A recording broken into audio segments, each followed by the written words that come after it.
presidential historian Doug Wead on whether Democrats know what they're doing to themselves, again, and whether Republicans should just sit back and watch. Doug, I really, first of all, didn't know that NPR beeped people, but now that I know they do, what do you think of what the governor was saying prior to his being beeped?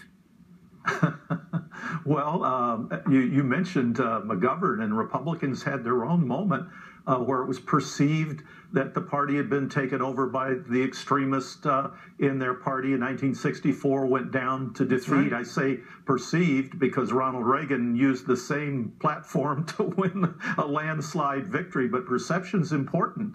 And yes, if Hillary Clinton is pushed to the left, and the Democrat Party is pushed to the left, it's going to make it a lot harder for her to win. You know, you mentioned a good point about Ronald Reagan. Sometimes, though, even though he took that same message 12 years later against Gerald Ford and finally successfully 16 years later on his own, that conservative or extreme view at the time became the mainstream.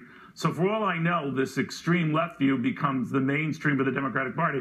I just think in this short interim here, it is probably going to do more harm to Democrats than help.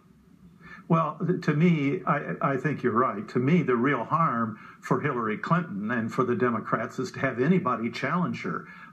She's been able to keep challengers out because if the discussion is anything other than wouldn't you like a woman to be your next president, she's going to be hurt. If it's foreign policy, all of these scandals are now tumbling out of the closet. If it's economics, if O'Malley's be able to do that, that too will be an issue. The American people want a woman elected as president. They just don't want it to be Cersei Lannister. So they see this big Nigerian donation and they see Boko Haram not being named terrorists. This spells trouble for Hillary.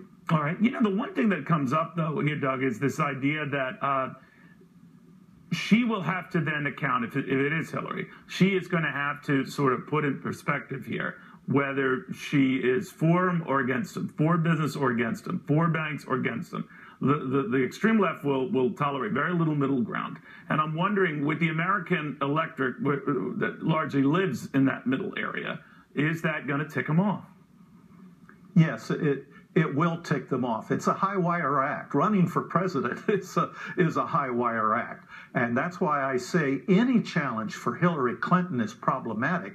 She's right now at a very crucial period of her campaign, which is keep them out. Keep any challenger out. Why is that good for her? I mean, there's a separate argument that says the challenger, be it on the left or the right, or any challenger, is at least going to keep her in fighting fit for the general election. You know, Richard Nixon said that one of the biggest mistakes he ever made was in his reelection in 1972, not working harder to keep those challengers out. There was one on the left and one on the right. They hardly polled any numbers at all, but it so troubled and slowed down his campaign, it led to some of the scandals. So it is troublesome to have a challenger. If Hillary can get into the general election, there's not a lot of time to debate all of the intricacies of these donations to the Clinton Foundation. But if she gets a challenger right now, and some of these issues, economic and foreign, are discussed, it can be problematic, and there's time for journalists to get answers to their questions. That's assuming they're asking them. Doug Wead, thank you very much. Which is a big assumption. Very big assumption. Thank you, my friend. Orwell, to former Republican Virginia